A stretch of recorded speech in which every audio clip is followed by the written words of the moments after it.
This is Rafiq Luzon, and you are tuned in to Nothing But That Sports Talk. Welcome to another episode of Nothing But That Sports Talk. I'm Rafiq Luzon. Your eyes do not deceive you. Yes, this happens to be the son of iconic sports broadcaster Noah Eagle, who, funny enough, they both went to Syracuse. They both work for the Nets on Yes Network, and they both cover NFL football. So welcome aboard. Appreciate it, Rafiq. Thanks for having me on. It was great to meet you in person a couple months ago. I think we made the promise that this was going to happen, so I'm glad we got to follow through with it. Yeah, I'm glad we got to follow through with it. It's only right. I mean, come on now. I mean, a couple months ago, I watched you interview Sue Bird when she got a upper class position for USA basketball, and now we finally able to make this work. But yeah, let's start off with, how do you get started in broadcasting? Yeah, well, I mean, look, you mentioned my dad being in this for literally my entire life. He got started as a play-by-play guy really in 1994 with the Nets. I was born in 1996, and it was just something I was around from day one, literally. And it wasn't something that I thought right away I was going to do. You know, I think when people asked me when I was a kid what I wanted to be when I grew up, my answer was TV dentist, which was a made-up thing in my head. You know, Dr. Phil installing a crown, or Dr. Oz on TV filling a mole or something along those lines. I realized that nobody wants to sit at home on a Wednesday at 2:30 p.m. and say, wow, I wonder which cavity he's going to fill today. Like, that's just not fun. So eventually I pivoted around 13 or so years old, and I had seen my dad every day wake up excited for what he got to do for work. I got to go with him to games and see all the people that he got to work with and the smiles he put on their faces. And I love sports. And so eventually it just kind of made sense. I realized I was a pretty good public speaker. So why not use that to my advantage? And didn't really do anything with it until I got to college. And then once I got to Syracuse, it was full steam ahead, jump into the deep end and really immerse myself in the craft. And it's been great ever since. I can only imagine. And this leads to this one question. I mean, what do you like your overall mindset when you're embracing the opportunities to be under your father's shadow of learning the ins and outs of broadcasting and all the different analysts, whether it's former NBA players or current NBA players that you got to work with? Yeah, I would say the first thing with that was, for me, I wanted to carve my own path to a certain degree. I wanted to feel like people saw me for me. And so when I first got to Syracuse, it was paramount in my head to never say my full name when I introduced myself to people. It was just, I'm Noah. I was Beyonce. I was Rihanna. I was Cher. I was Madonna. You know, that was my mentality. And so I did that for the first 2 years there. And then there was a moment between my sophomore and junior year where my dad sat me down and basically said, you have nothing to be ashamed of. You should be proud of where you come from. And I realized he's worked incredibly hard. His reputation within the business is sparkling, and you will not find anybody who will say a bad word about him. And so he's right. There's nothing that I should be ashamed about in following that. If anything, I should be proud to try to carry on that legacy. And I think that shift in mindset certainly has helped me ever since, has just given me the right clarity to attack all of this. And yeah, he's gotten a chance to work with so many amazing people, analysts and former players and coaches over the years, front office members. And he keeps a list of every partner he's ever done a game with. And I think his list is well over 200 people now. So he told me to start my own list, and I'm 6 years into this professionally. And I think I'm up to 72 different unique broadcast partners already. So the hope is that list keeps growing, which it should. And I thoroughly enjoy getting to know each and every one of them and building genuine friendships and connections with all of them. So I'm excited to see what the future has in store. Yeah, exactly. I mean, you got a bright future even tomorrow, before you got on the air, that you told me that you were going to be doing. You're going to be calling preseason games for Los Angeles Chargers. And on your way towards actually doing more college football and obviously a couple of NFL games. I mean, you may not do as much as Iron Eagle during NFL season every year, but you know what? You did manage to cover some Super Bowl games for the alternate Nickelodeon broadcast with some actors from Nickelodeon shows, and well, what you talk about that's obviously a good experience for you. Like, as somebody that never watched the Super Bowl ever since like he was a younger kid. But Yeah, the time when yeah. Eagle was already at the peak of calling NFL games, I could actually relate. No doubt. And it was amazing to get to do that. And I've gotten really fortunate in the NFL games that I have gotten to do, whether they've been on Nickelodeon or other channels. I got to do the Vikings Colts game in 2022. Yeah, That was that a was when nice the Colts made comeback. that was when the Vikings make that crazy comeback. I, Yeah, down 33-0. So that was great to be on the call with Nate Burleson on NFL Network for that one. I've gotten to do a playoff game on NBC a couple years ago with the Browns and the Texans. And so I've gotten fortunate, but those Nickelodeon broadcasts are some of the most fun that I've ever had because you get to really embrace your inner kid and let that person out to play. It just doesn't happen very often that you get to be like that. You get to really turn the clock back and to get to hang with SpongeBob and Patrick while calling Chiefs Niners Super Bowl, which was an all-timer going to overtime. That was pretty cool and definitely a moment I won't forget. So yeah, I've been fortunate to be in the right position at the right time. And Nickelodeon, it was great. I did it for 5 different games. I think 4 of the 5, or maybe 3 of the 5 were playoff games, and the other 2 were on Christmas. But we just had a blast every time we got to do it. And like I said, I don't think I ever envisioned actually getting an invitation to Bikini Bottom in my life, but I'm sure glad that I have it. I mean, come on now. Only CBS and Nickelodeon can actually merge together some kind of idea for you to get to work with SpongeBob and Patrick. They spend their time underwater and not actually get to know football in real life. Yeah, no, it is pretty awesome. And to be the conduit for them into the houses of hopefully new football fans everywhere. That was kind of our thought process in building this broadcast the first time we did it, which was the Saints and the Bears in the wild card game in 2021. So I think that was probably January 2021. First time we did it. And the whole idea was we want to cultivate this new fan base of NFL followers in the future, of kids who maybe have never watched football before, that this is a way to get them into it. This is a way for them to start to learn the players and to learn the nuances of the game. And so for SpongeBob and Patrick to help us do that over the last couple, that was definitely a nice extra plus, I would say, for what the eventual goal was, which I think we accomplished. Yeah, you definitely accomplished that, but there's more to just the play-by-play, just the opportunity to call games with the younger generation and cartoons. Like, that's literally something that will lead to this one question right here.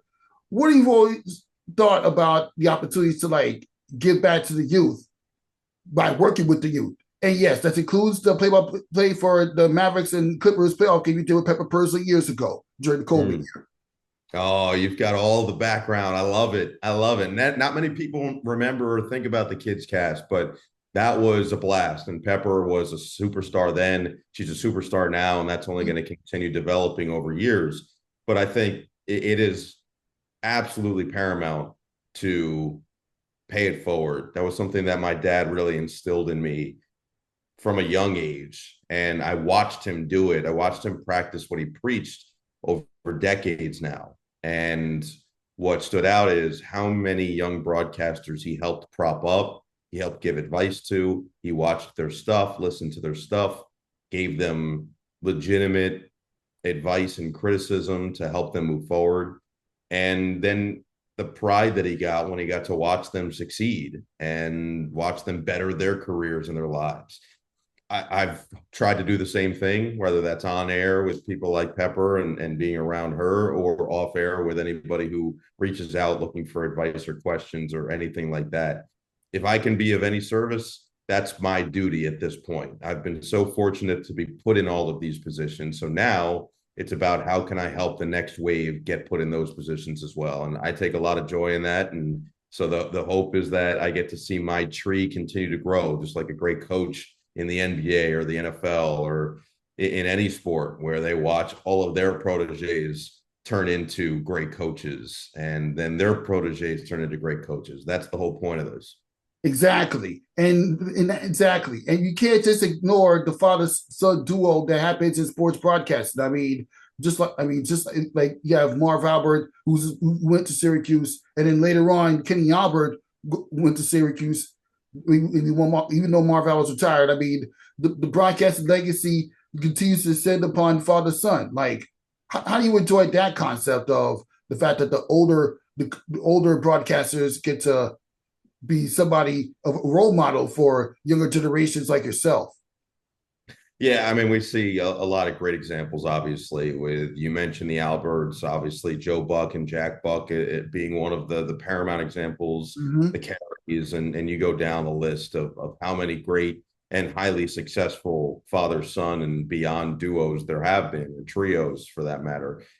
It's something that I certainly don't take lightly, and it does drive me to be the best version of myself every time I put the headset on, because I know that I have a standard to uphold. And I think there's a combination of factors that really help build the next wave of broadcasters. One of them is you see it every day growing up. So you start learning through osmosis. There was never a moment where my dad sat me down and said, "Hey, you want to be a broadcaster? Okay, this is you have to do this, and this."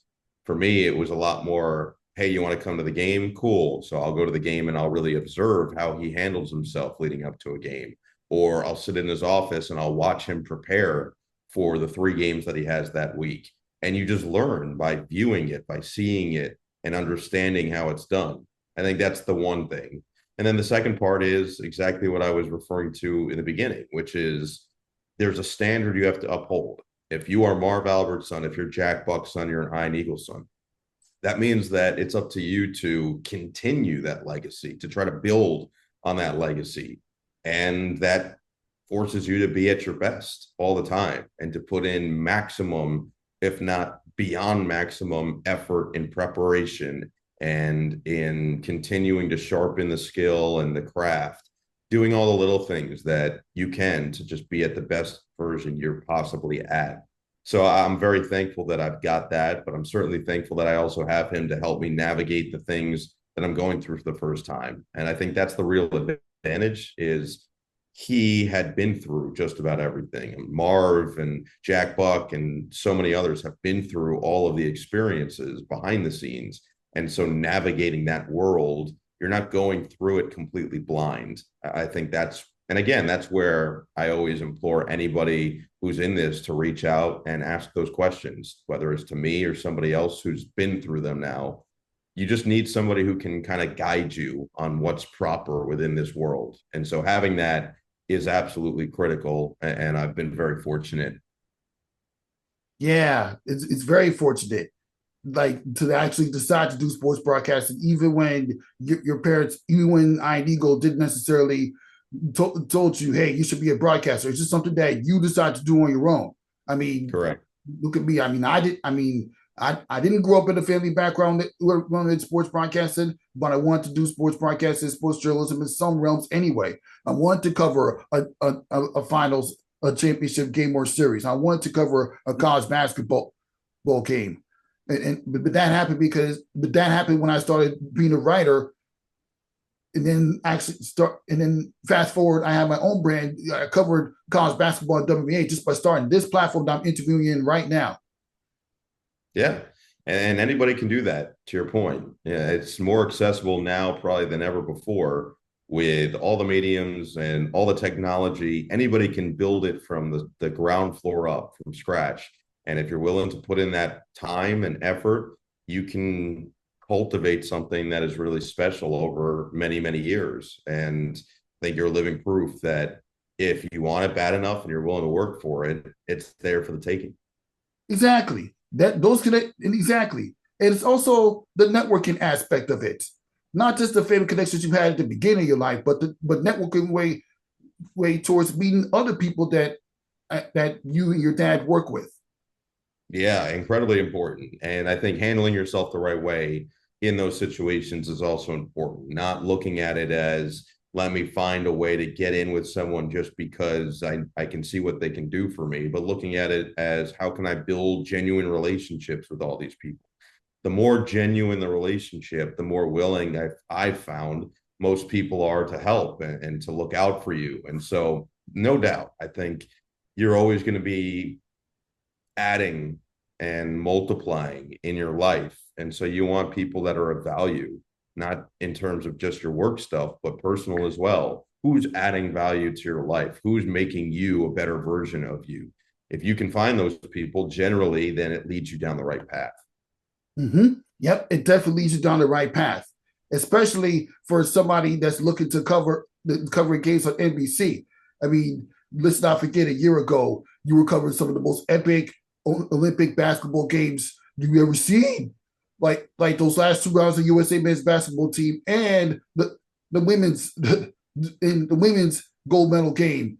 The one where we probably would have lost, where USA probably would have lost if Gabby Williams took a few steps back. The same way Kevin Durant probably would have led Brooklyn to a championship if he had taken a couple steps back in Game 7 of the semifinals. But pivoting to now the whole experience of covering the Olympics last year and 3 years ago, what's it always like having the Olympic basketball concept added to your sports broadcasting career?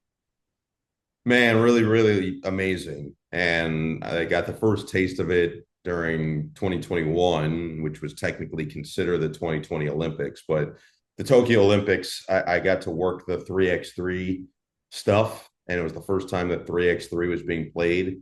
Now I was remote. So I did everything from Connecticut, despite it being in Tokyo, which means my hours every day were somewhere around 10 p.m. Eastern to about 10 a.m. Eastern. So completely overnight. And after the 3x3 ended, NBC asked if I would fill in on a couple of the non-USA 5-on-5 games. So I did that, and they liked how they all went. And so eventually I got hired to do mostly the Big Ten football and basketball package that they got 2 years ago. And so I'm an NBC employee at this point. And at first they called, I think in the summer of 2023, and they said, hey, we're thinking we're going to send you to the Olympics next year. I go, oh, that's amazing. They said, well, we're going to put you on diving. I go, okay, cool. That'll be great. And about 2.5 or 3 weeks later, they called back. This was after Steph and LeBron and Joel Embiid and Durant all committed to playing for USA Basketball. And they called back and they said, hey, would you be okay if we took you off diving and put you on basketball instead? I was like, I'll really have to think about it. Of course, I'd be okay with that. I'd be ecstatic to do that. And it ended up being, I'm not sure there will ever be anything that's going to be better for my career than getting to be on the call for the men's and women's US runs in 2024 in Paris. One of the greatest, if not the greatest, Olympic basketball tournaments overall that I can remember. Obviously, you can go back to certain years like 2004 when the U.S. didn't win gold and talk about those tournaments. But I would tell you that with what the men did, and then the fact that the women were challenged the way they were in the gold medal game, which just hasn't happened in decades. I can't remember anything coming and challenging those types of vibes that we had. The France just aura that they brought in the arena, the national anthem being belted by every player and every fan for both the men and the women in gold medal games. You just don't necessarily see host countries get to play for the gold in the men's and women's basketball tournament. That is special. And to your point, if Gabby was just half a foot back, you go to overtime in that game, and who knows what happens. France, it felt like, had all the momentum at that point down the stretch. And Kalia Copper was really the reason that the U.S. found a way to win gold in that game, because Asia Wilson played well. Nafisa Collier had some moments in that game, but it was Kalia Copper who came in off the bench and completely changed the trajectory of that second half. She was awesome. So I give her a ton of credit. And obviously, we've seen what she's capable of in the postseason, the W as well. So it's not a shock that she came up clutch. But it was just, that's what I thought was so special about the men and the women. Obviously Steph gets a lot of the credit for the last two games and the way he shot the ball, and LeBron and KD were amazing. But Devin Booker was the unsung hero for the men in the way that he stepped up defensively, willing to guard the opposing team's best perimeter player and not requiring the ball to be effective offensively. he was incredible for them. So that's what I love about the Olympics is you have these super duper stars who in their normal lives are the one or two option for their teams. And those teams are the best in the world. And yet here they are on Olympic teams and they have to surrender. I think D Wade was telling me about this story with Coach K in 2008 when they got there as the Redeem team and they sat down and Coach K said, everybody in here has an ego. And most coaches would tell you, leave that ego at the door. He said, that's only slightly true. He said, we want you to all have healthy egos in the sense that you understand that this is a team. You understand that this is a group. And so if you're Devin Booker, to use the example from last year, you understand that you're not going to be shooting 25, 30 shots a game. But at the same time, we also understand that we need your ego to be at its highest when the game is in the balance late in the fourth quarter. And you might need to take a big shot. We need you to still believe that you are the best in the world. So that shot's going in. And I think that's what both the men and women did so well last year is accepting the roles, but also understanding that they're there for a reason. And so, sure, again, the example of Kalia Copper coming in, who had a couple DNPs in the tournament and just playing huge in the second half of the gold medal game. That's awesome. So those are experiences I'll never forget. Yeah, you can't forget that, especially since you got an opportunity to call some big shots for Stephen Curry. Yeah. Believe the greatest shooter God's ever created, as Stephen A. Smith always said. And of course, LeBron showing you that even at 39 at the time, now 40 years old, that he's still one of the greatest of all time, which I've had back and forth with in the comparison with him and Michael Jordan. But that you got a chance to see firsthand a cost of his games. You just can't ignore that. You can't. No, he looked as good as he's looked, I think, in years in that tournament. Now, part of that is the difference of an 82 plus game season versus what was a 6 or 7 game season with however many games they played. I think they played 3 and 3. So I think it was a 6-game season. And that's a huge difference, obviously, not to mention they're 40-minute games, not 48-minute games with a closer 3-point line, slightly smaller dimensions. So it's less wear and tear, but at the same time, it's a more physical brand of basketball with FIBA, and they let a little bit more go, and there's more contact, especially off the ball. So it's a give and take, but I do think the fact that it was a sprint and not a marathon certainly helped for guys like Steph, LeBron, and KD, who have a lot of miles on their body. And I think that's what makes the Olympics the Olympics and really any international tournament like it, for whether it's the World Cup or Eurobasket or any of that stuff, what I think makes it so special is you really have to be the best team. In the NBA, a lot of times the healthiest teams are the ones that win. You mentioned the Nets in 2021. Obviously, if KD makes that shot, they advance and they probably beat Atlanta. But because KD didn't make that shot, and more so because Kyrie was hurt and James Harden was playing on one leg, Milwaukee advances. Then Milwaukee beats Atlanta, and then Milwaukee beats Phoenix, and now Giannis has a championship. A lot of things change. Kawhi Leonard in that playoff run tore his ACL, and the Clippers were looking unstoppable at one point against the Utah Jazz when he did. So who knows what happens if he stays healthy? And that's where I think there's a difference versus in the Olympics or in any of these international competitions. Because it's a sprint, you have a guy who's 39 years old and LeBron James who can still show, no, I'm still at my healthiest and peak, one of the best players in the world, and I'm going to go out there and prove it. So to be there and watch those 3 legends play together, obviously we got to see Steph and KD play together for 3 seasons, so that was nothing new. But to have them with LeBron, man, that was pretty electric. Yeah, pretty electric. And for those that don't know, you've been calling games for the NBA ever since you were a radio play-by-play man for Los Angeles Clippers. And then later on, you got to call some games for the Yes Network.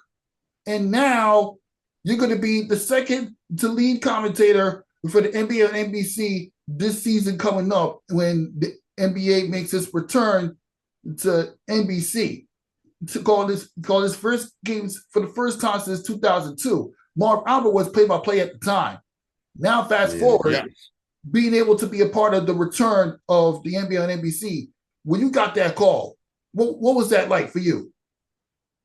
Amazing. The NBA for me and basketball was probably my biggest passion growing up. I loved it. I was going to Nets games when they won 12 games, and I was going to a lot of them to watch Janlian and Terrence Williams ball out. So for me, the NBA, I was what I think a lot of people consider a basketball sicko. I was one of those guys. I wanted to see Zoran Planinic up close or Boki Nakbar. That was my stuff. So to get to be a part of this iconic franchise that really helped mold it early in my life, mold my fandom, that's incredible. To hear Round Ball Rock before games and the iconic voiceover teases that Bob Costas and Marv Albert were voicing back in the day. Incredible. Not to mention the last NBA on NBC game had the New Jersey Nets in it. And so now I think it's only right that we pick up the right way. And I'm not saying there's going to be a ton of Brooklyn Nets games next year, but the hope is in the next couple of years, they can return to that glory and prominence that they left off when the NBA on NBC went away.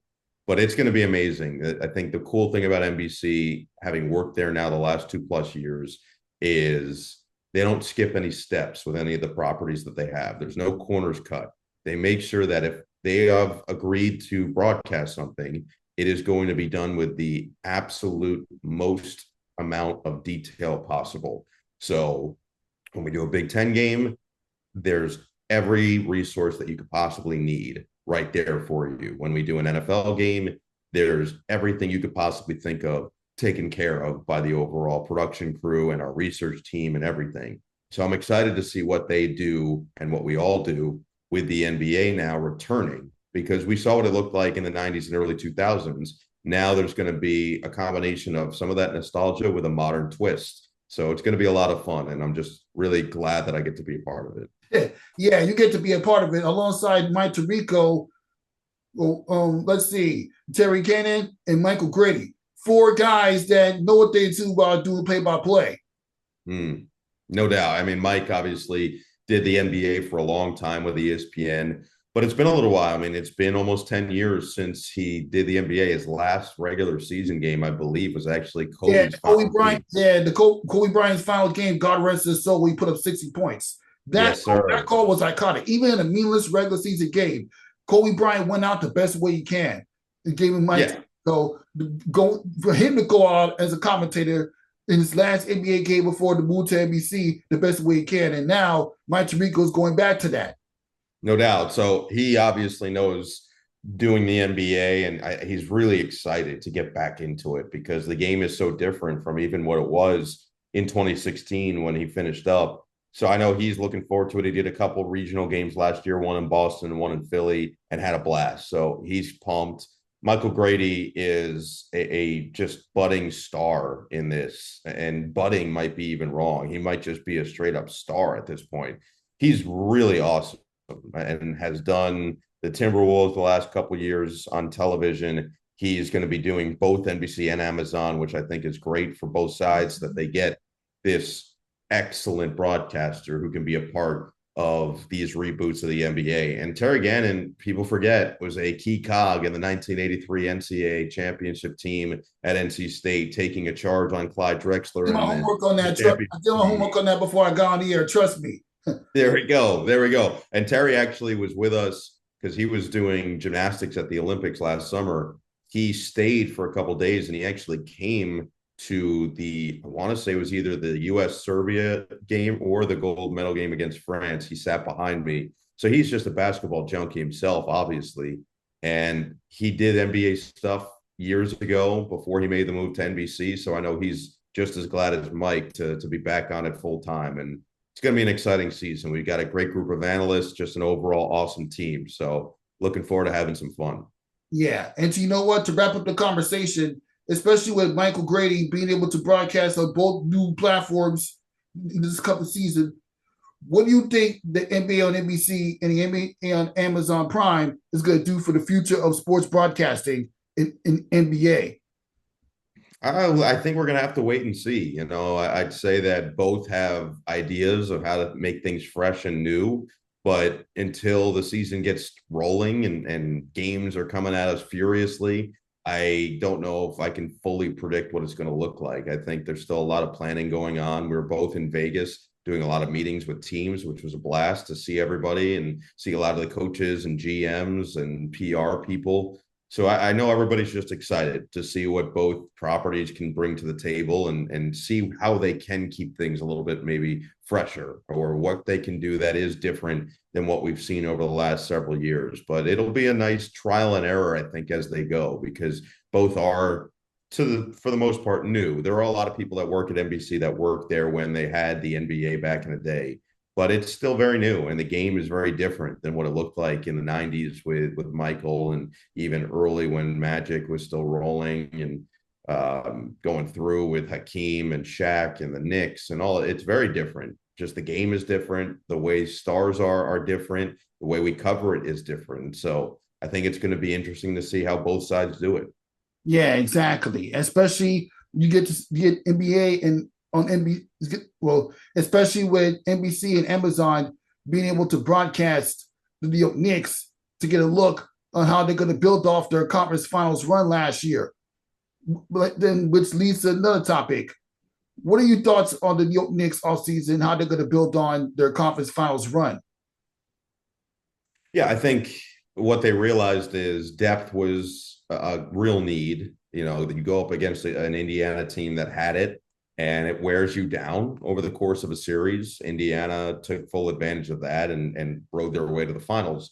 So you bring in a scorer off the bench in Jordan Clarkson. And I think the bigger addition was Gershon Yabusele. He is just a really good piece on both ends of the floor. So having those two additions is going to be helpful. I think the big key for them is, can Mitchell Robinson stay healthy for a whole season? We saw the difference it made when he did come back in the lineup and then in the playoffs when they inserted him into the starting lineup, because now you can realistically throw him and Cat together out there, similar to what Minnesota did with Rudy Gobert.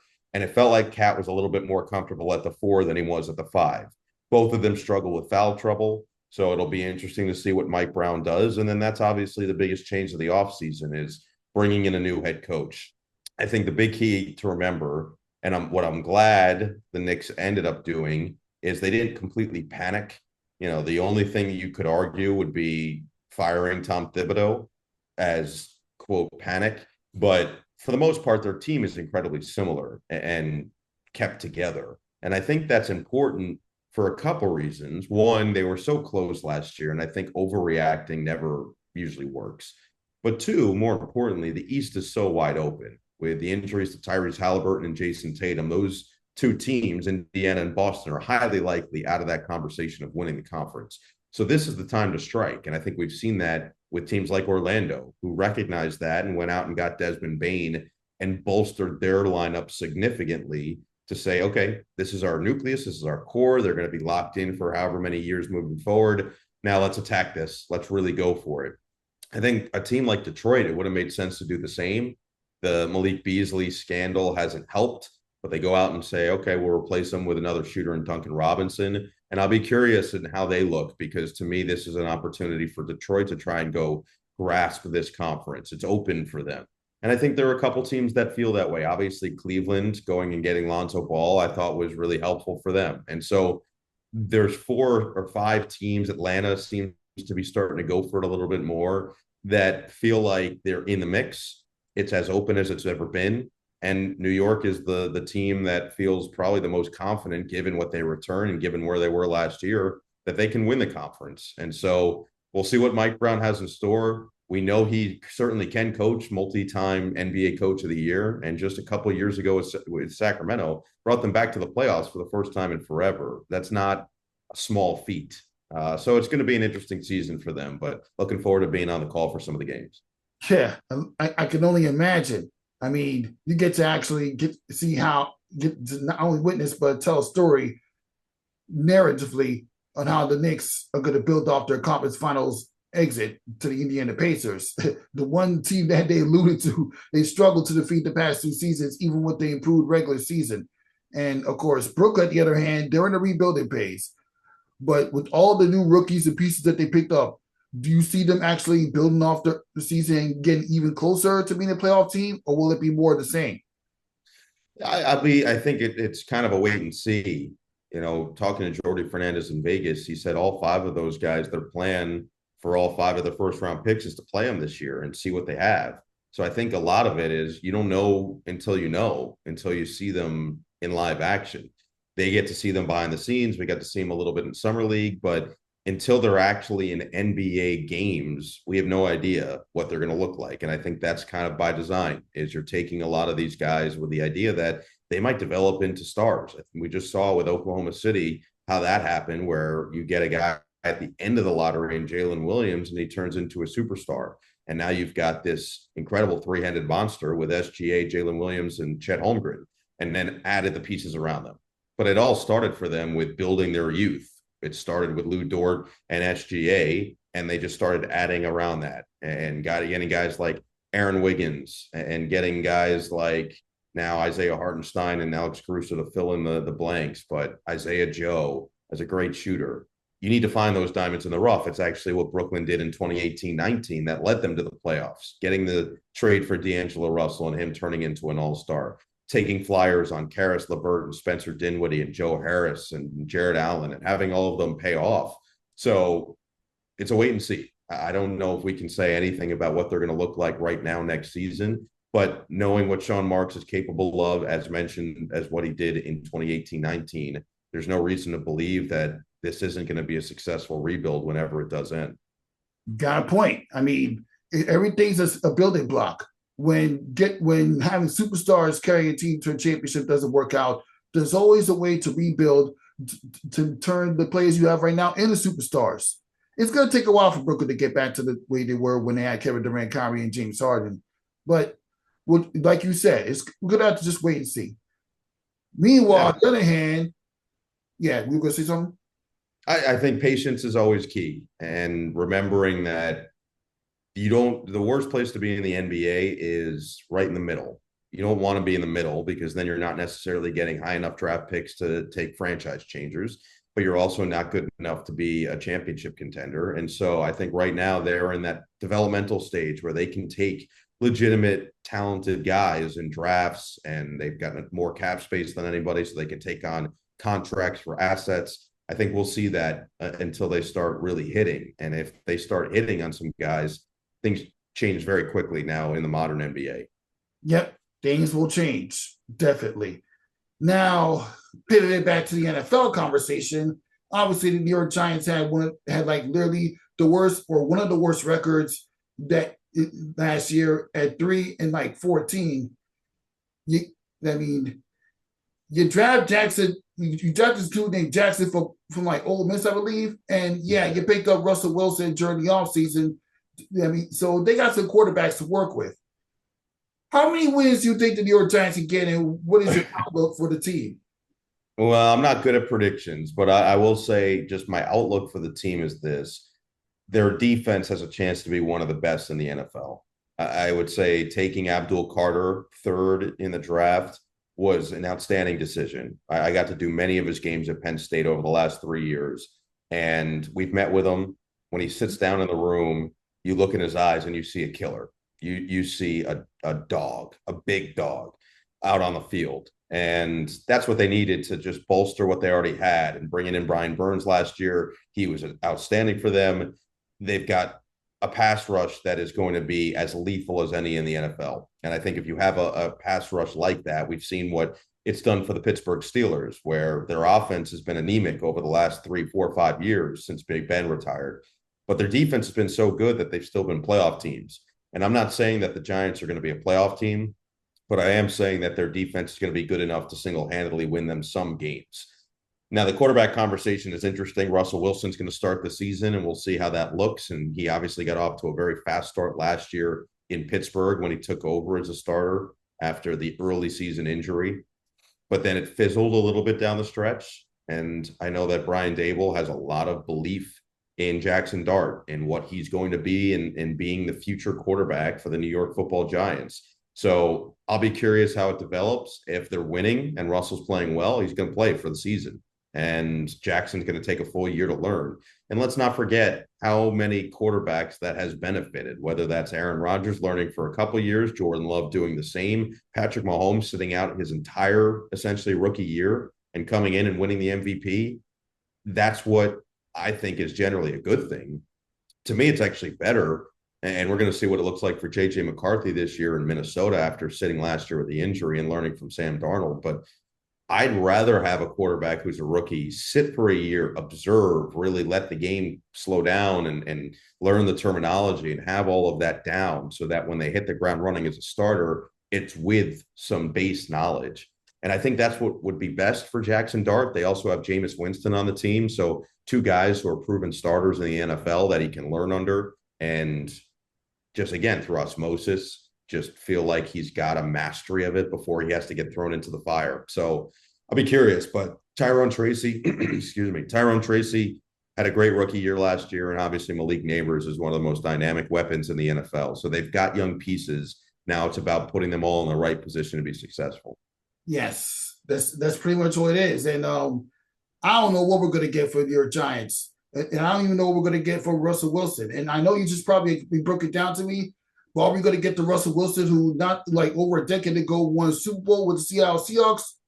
Or are we like get Russell Wilson who's he's in a decline of his career, but like you always said, he showed that he could still put up some good numbers, even when playing for the Denver Broncos for a couple seasons, and then most recently playing for the Pittsburgh Steelers. Yeah, he's capable. We've seen the flashes are still there. And I got to see him at Fanatics Fest this year, did a panel with him and Malik Neighbors on it. And you could just tell the excitement. And let's not forget that he won his Super Bowl at MetLife Stadium when he was with the Seahawks. So he feels at home. He feels comfortable there. He has the same exact locker, he said, as a locker he was using for that Super Bowl victory against Denver. So I know he's looking forward to this challenge and this next chapter. He feels like it's a fresh start for him. He loves Brian Daboll and the offensive mind that he is, feels like they're clicking. And so, again, it's similar to what I said with the Nets. Time is going to tell with what version of Russ that the Giants fans are going to get this season. Yes, time will tell. And that could also translate to the New York Jets. Well, Aaron Rodgers goes to the Pittsburgh Steelers. And interesting enough, the Jets and Steelers will duke it out this season. But this time around, another quarterback change comes in favor of Justin Fields. He hasn't had that much success in his last two teams. Will he actually rejuvenate his career in the NFL with the New York Jets?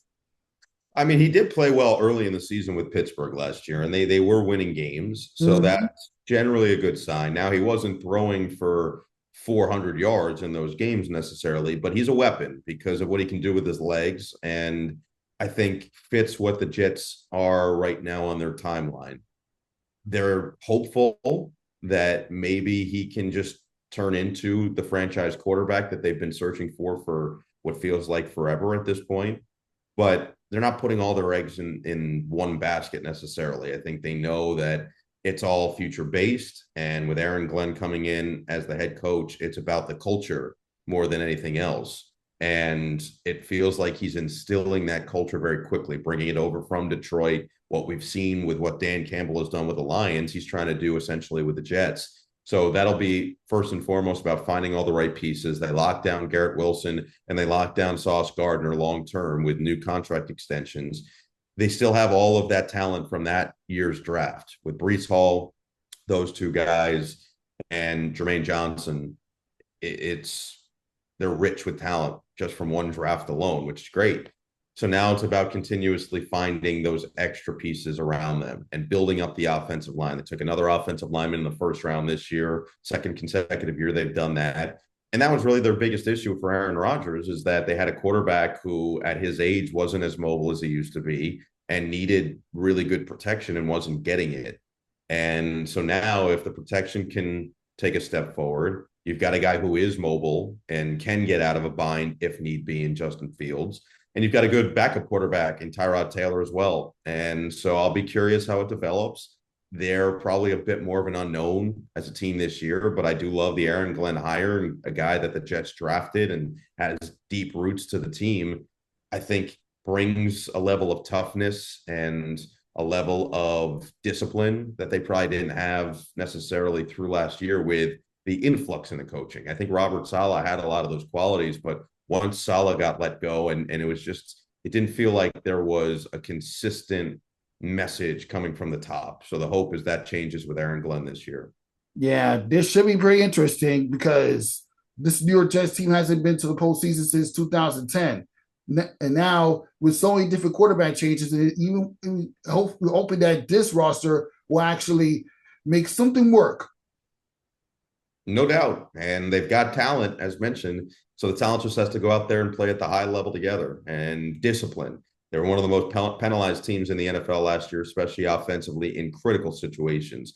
If they can avoid penalties and avoid negative plays, it's a simple game from that point on. But it is easier said than done. And with some really important new pieces, they're going to have to be at their best.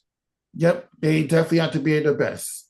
Now, to wrap up this conversation, and obviously, you mentioned earlier you're going to be getting a look at the Los Angeles Chargers, and Justin Herbert is proven franchise piece that the Chargers need to actually not only win one playoff game, but actually have a decent Super Bowl run. But it's going to be tough when you play in the same division as Patrick Mahomes. But same division, Patrick Mahomes, same division now as the Denver Broncos, who had a great season last year. It is as tough a division as football has realistically right now. And the Raiders have a chance to be good themselves this year with Geno Smith and Pete Carroll. So it'll be definitely a division that I think people are looking at through the season, that all four teams feel like they should be in the playoff conversation, if not in the playoffs at the season's end. But the Chargers, to me, are in a really good position. Second year with Jim Harbaugh there, which now it's a familiarity after a really successful first campaign that ended poorly in the playoffs. Justin Herbert, as you mentioned, is a franchise quarterback, no doubt. But the question is now, what does he do in the biggest games? That's where he's faltered over the course of the last couple of seasons. When they have gotten to the playoffs, he hasn't performed at his highest level. He looked great early in the game against Jacksonville 3 years ago now, but they blew a huge lead and got eliminated in the wild card round. And this year it was probably their worst game they played all year, or at least one of them against Houston in the wild card. But to me, they addressed all the stuff that they needed to address. And I guess the one question mark is still going to be now wide receiver. Mike Williams came back and then decided to retire, but they took Amarion Hampton, running back out of North Carolina, in the first round. That to me is going to be one of the key draft decisions from everybody in the NFL this past year. I think that guy is an absolute stud. And I think you could argue that the Chargers might have the best offensive line in all of football. And they've just locked down Rashawn Slater long-term with a new 4-year contract extension at left tackle. They've got 2 elite tackles, now 2 elite guards with with the addition of Mekhi Becton, who just won a Super Bowl with the Eagles. They've got an excellent center, and at points they've been moving the center position around. Zion Johnson has taken some snaps there during training camp. So you've got the backfield taken care of, and Najee Harris, once he recovers from his fireworks accident, will be a part of that as well with Hampton. Ladd McConkey was one of the best rookie wide receivers in the NFL last year. He was as consistent as anybody in the league. And then you added another wideout in the second round this year from Ole Miss. The defense should be excellent. Jesse Minter's a fantastic defensive coordinator, and it's year 2 with him. And now they feel like it's time for guys like Tuli Tuipulotu in his 3rd year, who's still only 21 years old, to take a step forward. He might be 22 now, but either way, he's still incredibly young, to take that step forward, to be that workhorse for them off the edge. They let Joey Bosa go because they believe in this kid, and they believe in Deion Henley, and they believe in some of these guys who are entering years 2, 3, and 4 to take that step forward. And it feels like they're in prime position to do so. And Khalil Mack is still there and still playing at a high level. They've got everything covered that you want them to have covered. And they're going to win football games the Jim Harbaugh way, winning games 16-10 or 21-17, low scoring affairs that will be controlled by defense and running the football. And that's what he likes to do. That's what offensive coordinator Greg Roman likes to do. So they're going to be a team that I think a lot of people should be paying attention to. Now, again, I totally understand postseason time hasn't gone well for them as of late. So it's going to be required for them to have a good postseason showing before anybody takes them serious as a Super Bowl contender. But this feels like a make or break year in that sense. And I think Jim Harbaugh knows what his team lacked last year, and he's willing to pour it into them this season. That's a very important point. And this will lead to this question right here. How important is it for the Los Angeles Chargers to win the AFC West? I mean, it's definitely helpful I think just getting on the dance floor is key, but nobody's been able to dethrone Kansas City in that division of late. So it would be a great confidence boost for them probably heading into the playoffs. Plus, you get a home game, so you get to stay at SoFi for the divisional round, potentially if you're the 1 seed at minimum. Well, guaranteed if you win the division. And then you might get home all the way through if you can be the number 1 seed, which by winning that division, there's a decent chance you could end up, as Kansas City has over the last couple of years, getting home field through the AFC playoffs, which would be huge. On top of that, I just think it's feeling like you slayed the first dragon, which is Kansas City. Nobody's caught them. It's been like New England with the AFC East for decades, which has now become Buffalo in the AFC East every year. It just feels like everyone's chasing that ghost and hasn't caught them. So I think it would do a lot for the first monkey off their back and take a little bit of the pressure away then from the playoffs themselves, where you feel like you can go out there and play freely. But just getting to the playoffs is still the main thing in all of this. And whether you win your division or not, once you get on that dance floor, the biggest key is you just keep on dancing. And I think we saw that with Washington last year, finding ways to win those 2 games to get to the NFC Championship. It's doable, and they're certainly good enough to do it. So it's just about performing when the game is at its peak. Yeah, exactly. Because Patrick Mahomes' Kansas City Chiefs, they proven to you that they're going to be hard to stop. And you've seen it yourself. You're in over your background, how you're able to witness the development of the Kansas City Chiefs on the way towards those, 2 Super Bowls, 3 Super Bowls. Well, they would have had 3 if it wasn't for the loss of the Philadelphia Eagles. But yeah, as good as the Kansas City Chiefs are, they're going to be tough to defeat for the long run, especially for Los Angeles. Yeah, no doubt. Kansas City is still top dog. And so until someone dethrones them, that's going to be the case.